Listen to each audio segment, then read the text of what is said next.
बात करते हैं कि इस पे भारत के जो टॉप वायरोलॉजिस्ट हैं जैकब जॉन, उन्होंने एक इंटरव्यू दिया है और उसमें उन्होंने क्या कहा है।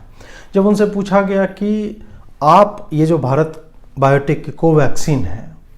उसको अप्रूवल दे दिया गया, उस पर क्या कहते हैं, तो उन्होंने कहा कि ऐसा नहीं है कि रेगुलेटर जो है वो अप्रूवल देता है। रेगुलेटर जो है साइन करता है या जो भी है अनाउंस करता है, लेकिन रेगुलेटर अप्रूवल के लिए एक बॉडी को भेजता है, एक कमिटी होती है जो सारे प्रोज एंड कॉन्स, नकारात्मक है सकारात्मक है, जो भी है इसके क्या रिजल्ट हैं, उन्होंने बताया कि जब ये लोग इस तरह से अप्रूवल देते हैं तो वो जानते हैं कि उनके ऊपर क्या जिम्मेदारी है और ये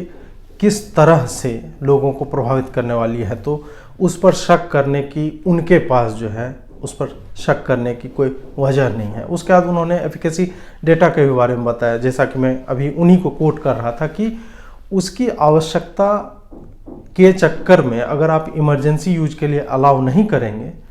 तो जिसको प्रोटेक्शन चाहिए तुरंत उस वायरस से, उसको अगर तुरंत नहीं मिलेगा तो उसकी मृत्यु हो जाएगी, वो मर सकता है व्यक्ति। इसलिए भी हमें जल्द से जल्द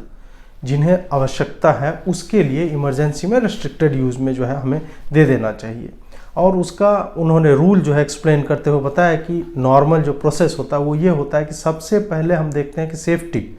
क्या व्यक्ति सुरक्षित है, क्या उस पर कोई मतलब ऐसा भयावह साइड इफ़ेक्ट तो नहीं है। जैसे रूस के बारे में हमने सुना था कि कुछ लोगों को मतलब यादाश्त पे असर होने लगा था, लोग स्मृति भ्रम होने लगा था, तमाम तरह की कॉम्प्लिकेशंस आ रही थी। तो क्या इस वैक्सीन से भी वैसा हो रहा है? तो वैसा अगर नहीं हो रहा है या कुछ भी रिकॉर्डेड ऐसा नहीं है कि उनके हेल्थ को डायरेक्टली या इनडायरेक्टली ये अफेक्ट कर रहा है बहुत ही गहरे तरीके से, बहुत ही सीरियस तरीके से, गंभीर तरीके से, तो हम जो है इमरजेंसी यूज के लिए और एक कंट्रोल्ड वे में हम उसके इस्तेमाल की इजाज़त दे सकते हैं। तो फिर उन्होंने ये भी बोला कि उनके पास अगर भारत बायोटेक के पास अगर एफिकेसी डेटा होता तो वो तो पूरा का ही लेते। अगर उन्हें बिजनेस ही करना था और आप लोगों को लग रहा है कि मतलब एक सामान्य लोग के भी नज़रिए से देखें कि अगर उन्हें यही करना होता और लग रहा है लोगों को कि रूल जो है बेंड किए गए हैं उसको परमिशन देने के लिए, तो भारत बायोटेक तो फिर परमिशन 130 करोड़ लोगों के लिए ले लेता। परमिशन उन्हें मिल जाता। जब पैसे खिला के कोई बोल रहा है या जल्दीबाजी क्यों दिखाई गई, नंबर 1 दिखना है, तो सामान्य लोगों के यूज के लिए वो वैक्सीन आ जाती। लेकिन इन्होंने इमरजेंसी यूज के लिए ही अप्लाई किया क्योंकि उन्हें भी पता है कि एफिकेसी डेटा उनके पास नहीं है, लेकिन हाँ इम्यूनाइजेशन का डेटा है, प्रतिरोधक क्षमता विकसित करने का डेटा है कि इस वैक्सीन को लेने के बाद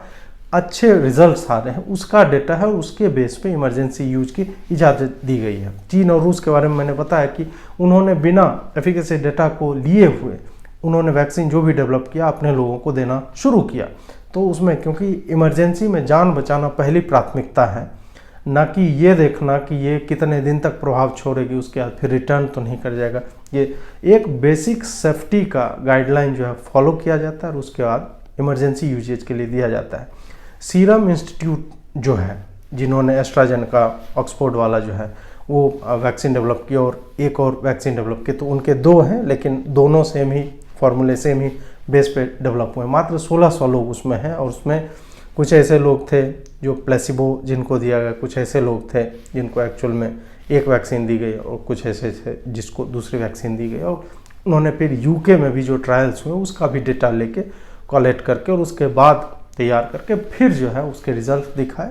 और उसके बाद जो है उनको भी इमरजेंसी यूज की परमिशन मिली। तो भारत ने 2 वैक्सीन को इमरजेंसी यूज के लिए परमिशन लिया। और उन्होंने उनसे जब पूछा गया कि आप इन दोनों में से किसको लेना जो है, किसको आप जो है कहेंगे कि हाँ मैं इसके लिए तैयार हूँ, तो उन्होंने बोला कि जाहिर सी बात है कि भारत बायोटेक के पास साढ़े 22,000 लोगों के ऊपर परीक्षण हुए, जिसमें साढ़े 11,000 लोग जो है एक्चुअल में उन्होंने वैक्सीन जो है वो लिया है और उसके बाद उस पर किसी भी तरह के साइड इफ़ेक्ट नहीं है, तो वो उसी को प्रेफर करेंगे।